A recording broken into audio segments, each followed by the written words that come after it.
চলুন আজ একদম কম উপকরণে রেস্টুরেন্টের স্বাদে শাহি পনির বানিয়ে নেওয়া যাক।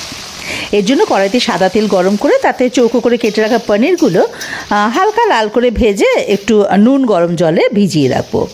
আর ওই যে পনির ভাজা তেল তাতে পেঁয়াজ কুচি বেশ লাল করে ভেজে তাতে পেঁয়াজ রসুন আদা বাটা দিয়ে একটুখানি টমেটো কুচি, স্বাদ মতো নুন, মিষ্টি, রঙের জন্য কাশ্মীর লঙ্কা গুঁড়ো, ঝালের জন্য শুকনো লঙ্কা গুঁড়ো, একটুখানি হলুদ গুঁড়ো আর একটু শাহি গরম মশলা গুঁড়ো দিয়ে ভালোভাবে কষাতে হবে।